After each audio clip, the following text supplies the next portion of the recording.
Ma'am Jack, Yes, Ma'am Tere. Sorry. um, puwede bangin may daka ano nga, i-add na ano, ay yes mag-share Alright. mag-ano pa ako ang gin-she-share i-ano ko pang kan Ma'am Rina gin-send akon.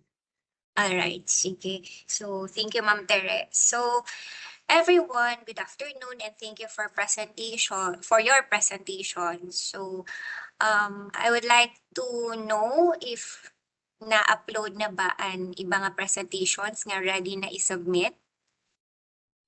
As mentioned po the other day, we need to submit po kasihan at an output within the week. So our target is to submit it by tomorrow to our program managers. So with that, may I ask our team from Leyte, kaya po ba na ma-upload to our Google Drive the link that I have sent to you through the chat box a while ago?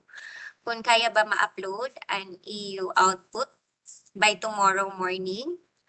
Ma'am Susan or anyone from the team?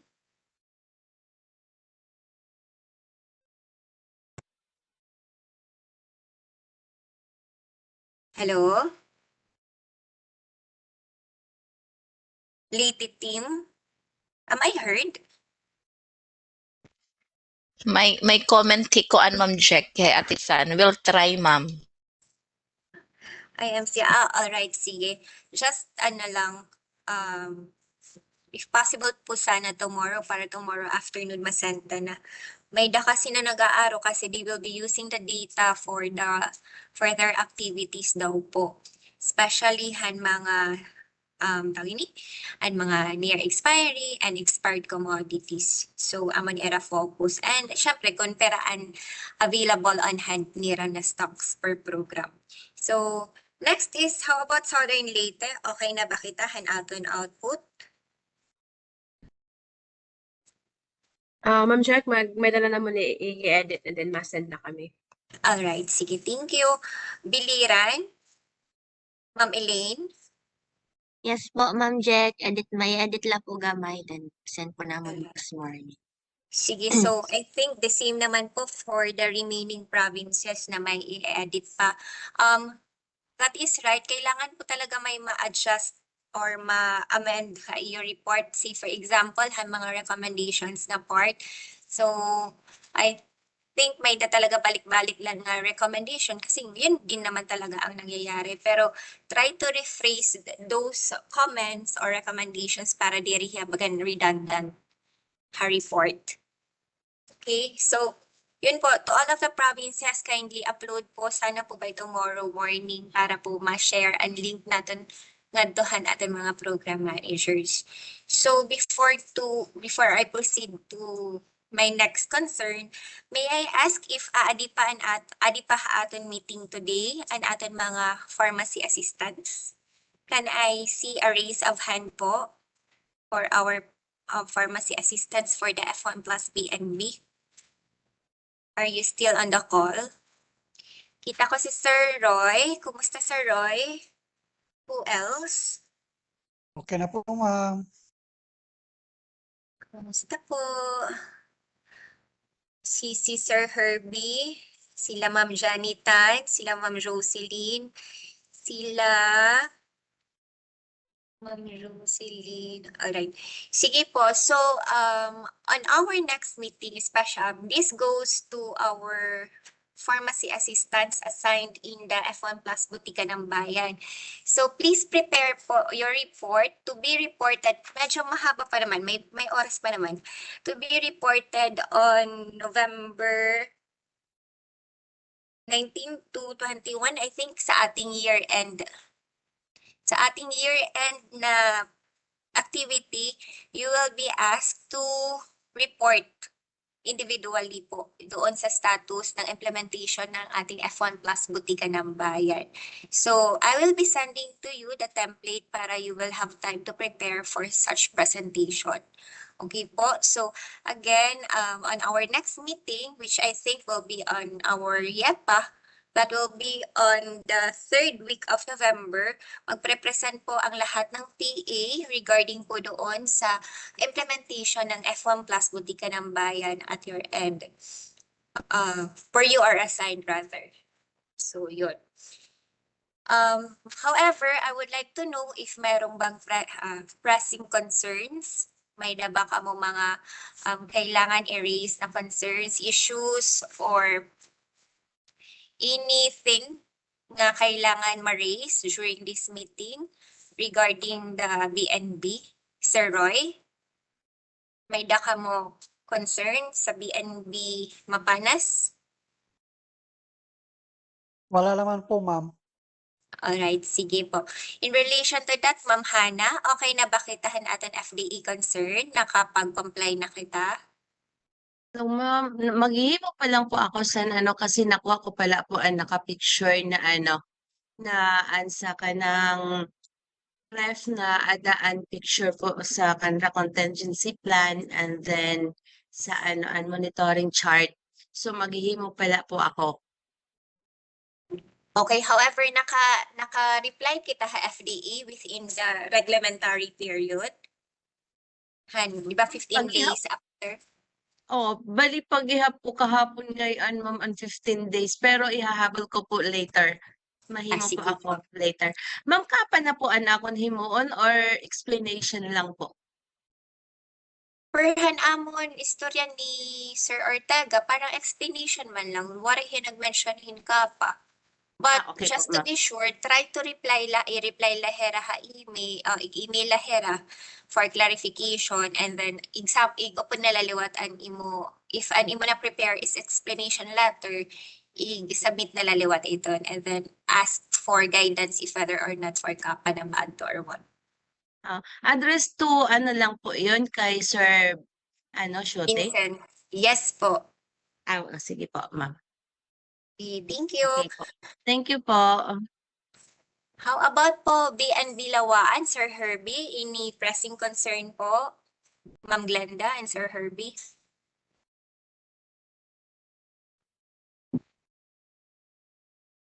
Ma'am, wala lang talagang meds na yung BNB. Oo, very true. Actually, for update no, actually may dinownload na funds si Central Office sa atin for the procurement of BNB medicines. Sa kasamaang palad, binalik din sa kanila, di ba? Wow. However, we are trying to work it out na makapag-procure tayo this year. May hinahabol lang kami mga papel na for approval. Hopefully, ma-realize yun. Opo. So, baka po may magtanong sa inyo na mga MHOs kung kailan yung next tranche. Di ba po, na-inform naman kayo for the past months na sa BNB, devolve na sana siya. Diba? Dapat LGU na talaga. So, that is our information na binibigay to our LGUs, to our BNBs. However, kung kagaya ngayon, if mayroong chances na ilalabi natin sa central office na mabigyan tayo ng funds, nilalabi po talaga ng regional office. Yun nga lang, yung nalabi natin na pondo in Q2, binaba siya Q3 na, tapos ilang weeks lang sinauli din kasi mayroong department memorandum na yung mga funds na mag-i-expire within the year, kailangan ma-return sa central. Kaya yun. Pero at our end, hinahanapan namin ng paraan dito na kahit naman lang kaunti, may maibigay pa din. So, we will just update you kung kung kailan ulit yung next natin na delivery. Opo. So, next, how about po kay Ma'am Jocelyn Sarino? Ma'am, may concern po ba tayo sa BNB?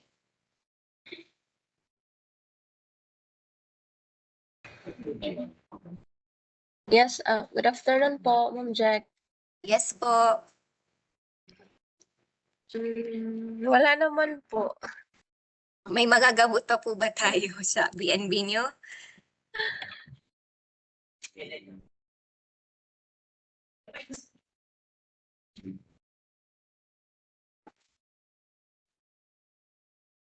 Hello, Ma'am Jocelyn. Ma'am? Hello, ma'am? Yes po.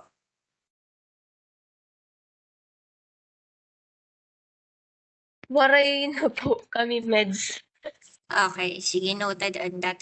So I think our PHP naman nalalagay sa kanilang report na yung stock availability ng gamot per BNPs. So noted on that po. So again, the implementation of the F1 plus BNB pursuant to the department circular that was issued in 2021, devolve na po sana yung implementation ng ating BNB. So, nagkakaroon na lang ng paunti-unting pagbigay ng gamot to the BNBs kung meron pong available funds. So, yun. So, thank you, Ma'am Jocelyn, for your feedback. And then, may we go to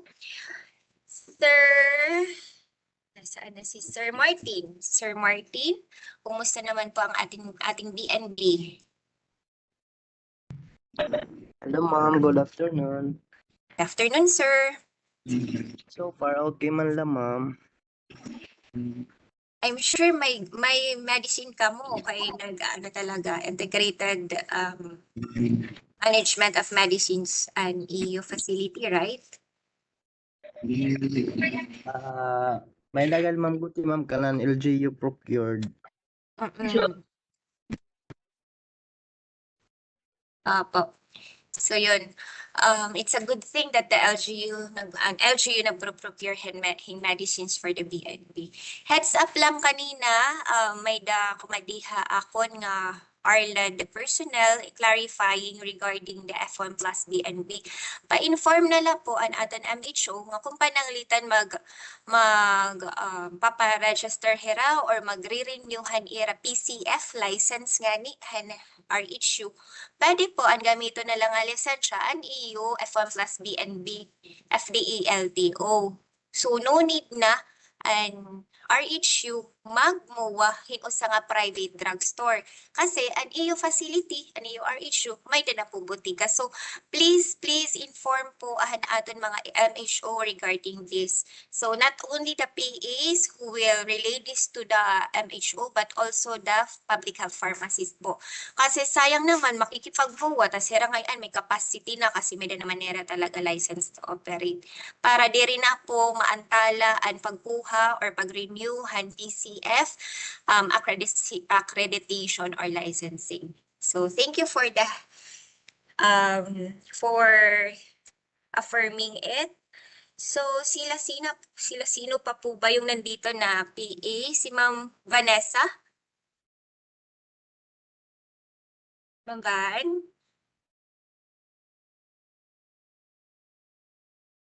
Or si Ma'am Janie Tan? Ma'am Janie? Any concern po sa BNB Macrohon?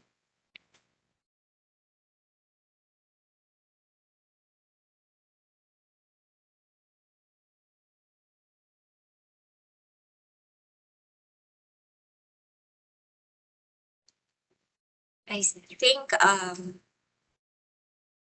walang concern or maybe wala lang connection. So I hope I am clear regarding the FDA license na pwedeng magamit on the PCF accreditation. So I would like also to remind everyone for the upcoming activities for the antimicrobial stewardship program, I think merong i-share sa inyo mamaya si Ma'am Rina for the instructions and reminders regarding the AMS. And likewise, the PTC activity. So AMS, first batch po will be next week, October 22 to 23, and the Pharmacy and Therapeutics Committee meeting will be on October 24-25. On the following week, October 29 to 30, we will be conducting the second batch of AMS live session.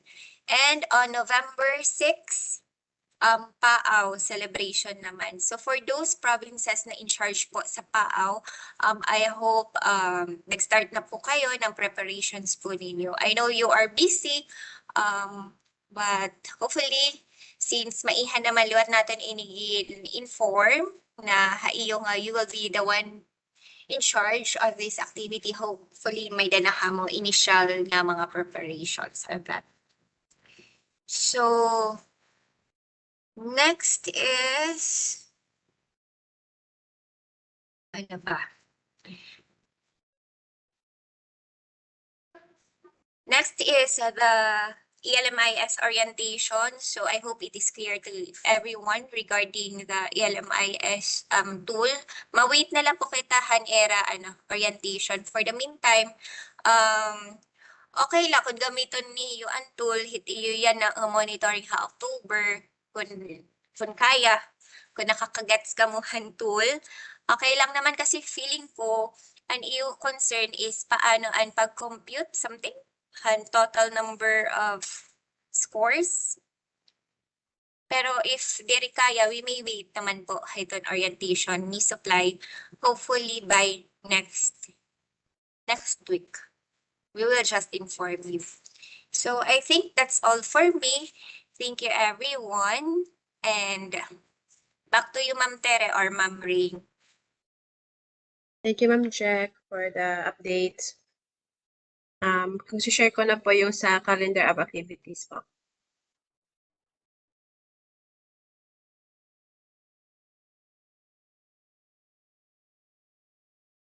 So calendar of activities for third and fourth quarter 2024.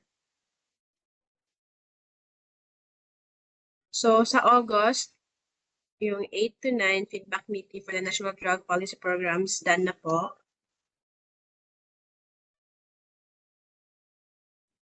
For the month of September 4, the Generics Awareness Month, simultaneous, Biliran, Eastern Samar, Leyte, done na po. September 19 and 20, stakeholders meeting for the drug pricing programs, done. September 24, EDPMS training, PHPs amended to October 15. September 27, EDPMS training, RMOC amended to November 15. For the month of October, October 7 to 11 is a national convention, done na po. October 10, EDPMS training, Catbalogan, amended to November 12. October 15, EDPMS training for PHPs, done. October 15 and 16, feedback meeting for the National Drug Policy Programs, today po. October 18, EDPMS training, Tacloban, as scheduled. October 24 to 25, the PTC consultative meeting as scheduled.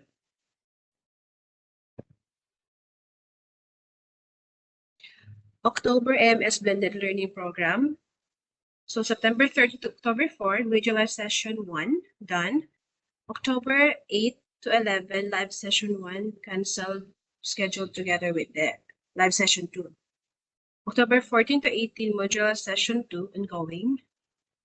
October 22 to 23, and October 29 to 30, the Live Session 2 as scheduled.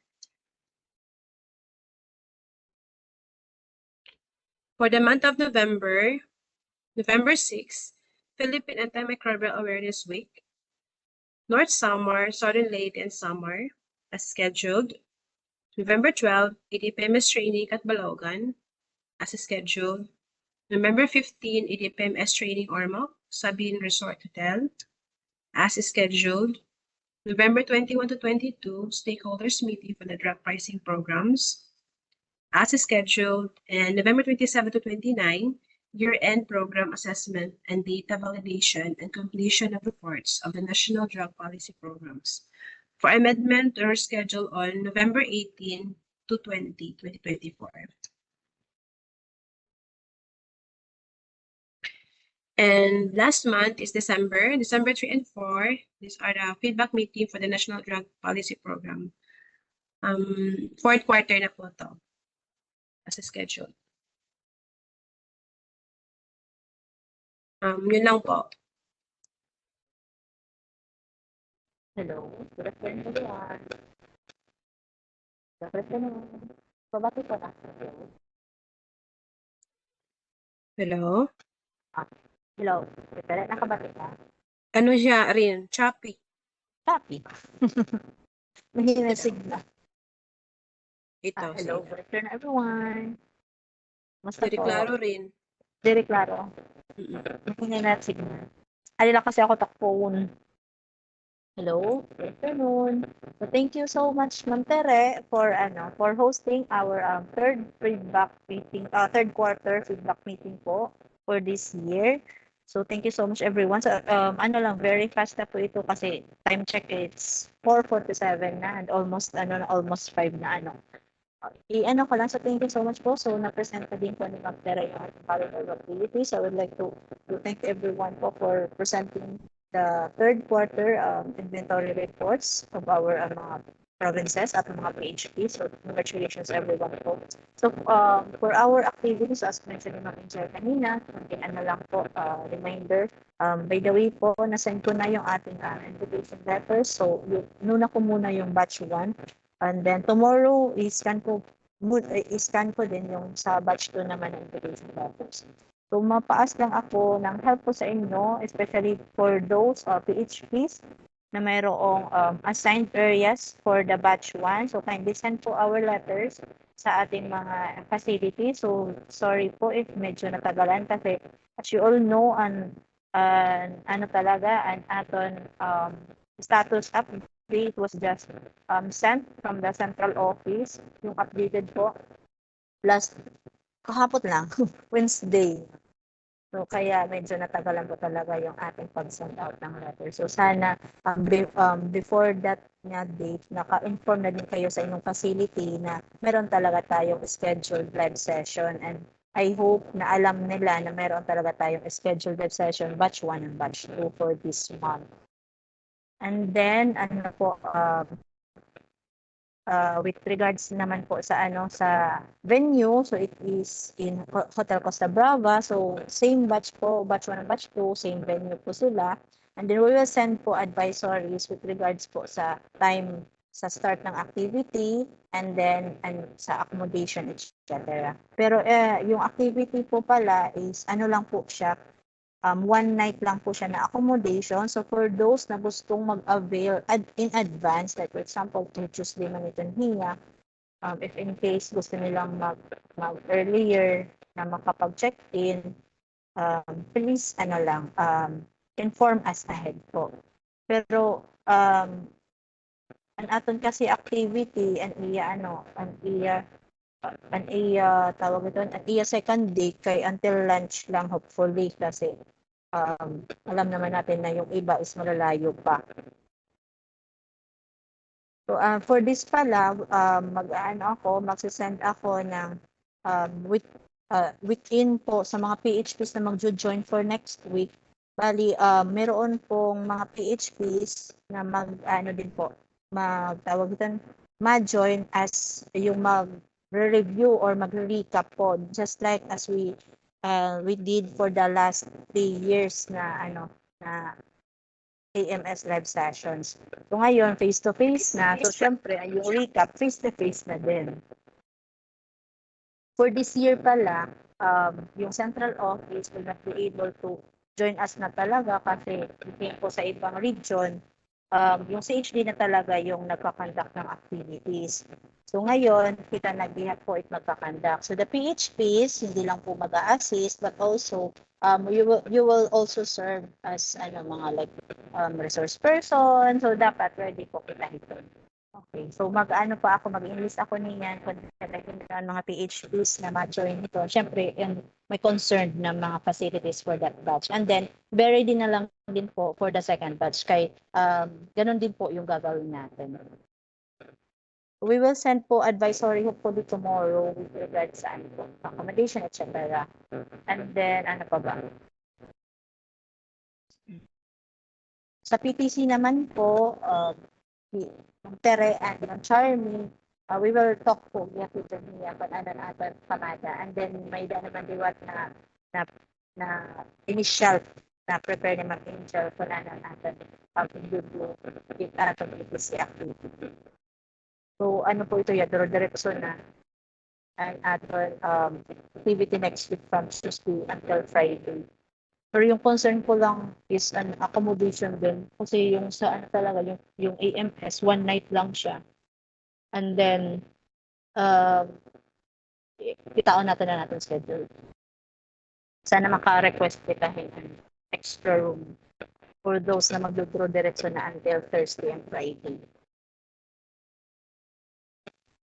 So far, mula po anay natin, no? And EMS. And then, ano pala, ang aton database, it will be updated regularly na kasi bumalik naman bumalik na tawag DH Academy, so they are sending na po daily update on the status report of yung ating mga participants. So mamaya i-update ko yung list ng mga naka-complete ng modules 5 to 8. And then, kailangan natin silang i-remind to complete po ng modules 5 to 8 before po sana mag-live sessions. But if not, hindi pa sila makapag-complete, kailangan that time, that week, matapos na po nila yung modules 5 to 8 kasi yung modules 5 to 8, it will be closed po October 25. Like, tamo na po ito at deadline. So after po that date, they cannot proceed na po if hindi rin nila matapos. Sayang naman din kasi harayo ng era din abdan, di ba? So ayaw na natin nag-drop na use kayo. Medyo nakulain na natin percentage ng drop and kanan modules 1 to 4. So ano nang lain nga, constant communication. And then ma-remind lang din ako kung hirahin na pa waray pa nakapag-tapos. Okay, so kindly check lang po talaga yung ating database. So far po, yun lang po closing message na pa po.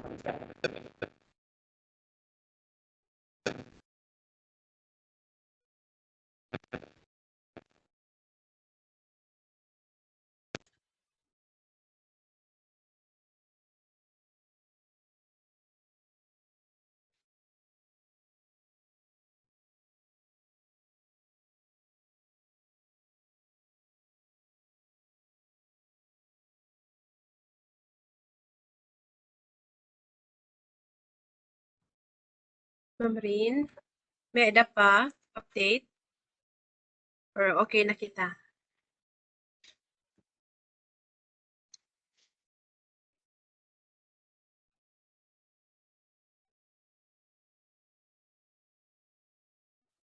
Any comments, mga participants? Ayan, so thank you. Hello, yes, Ate Badet. Hello, ma'am. Ay, sorry. Yung ma'am, walang doktor, ma-attend lagi hapon, ma-invitation ma'am po. Nurse la, NDP and nakatapos, midwife. Mag-live session pa yun. Okay. Rain, ano natin final hato kanina?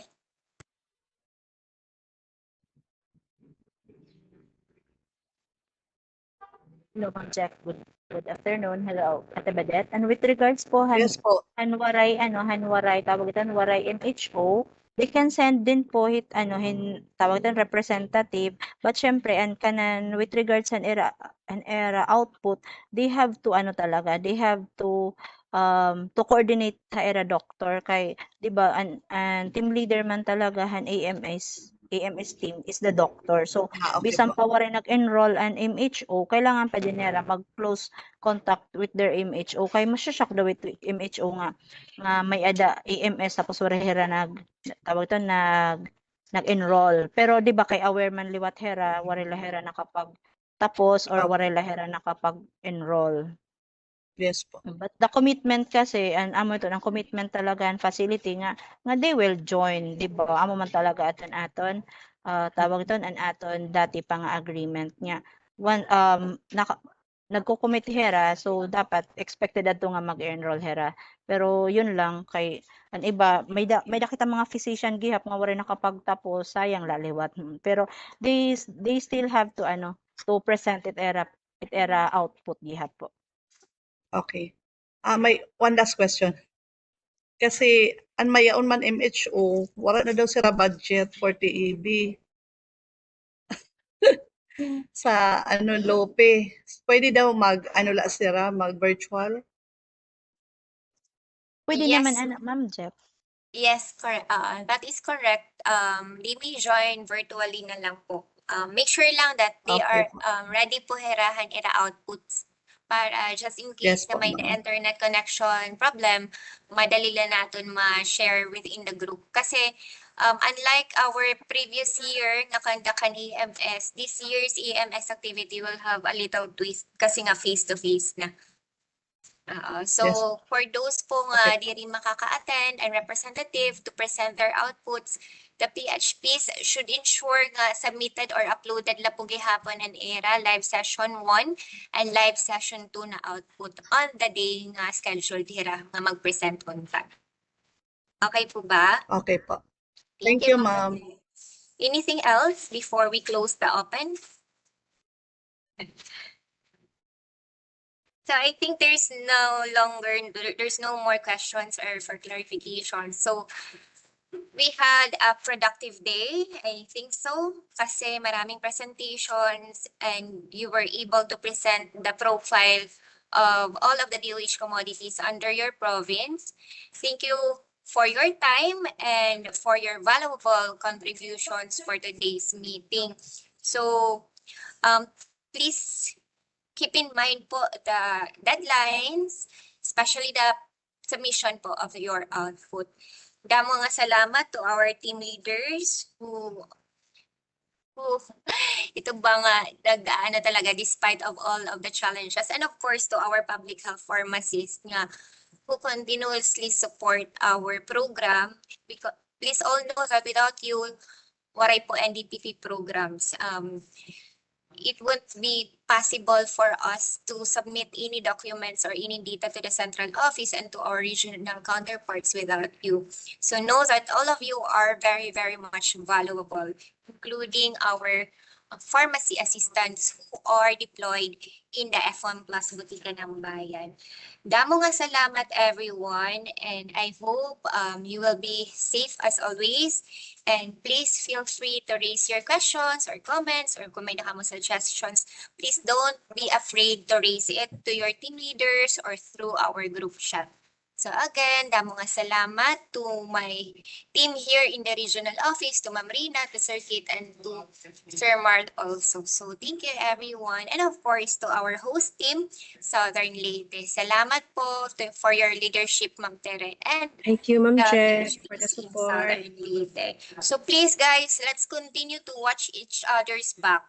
Kailangan talagang we will be cohesive at all times for our technical functions as pharmacists. So thank you everyone, and hope to see you soon again in the coming weeks. Thank you. Amping ka mo. Thank you, Ma'am Jack. Thank you. Thank you sa tanan. Thank you, Bye-bye. everyone. Bye-bye.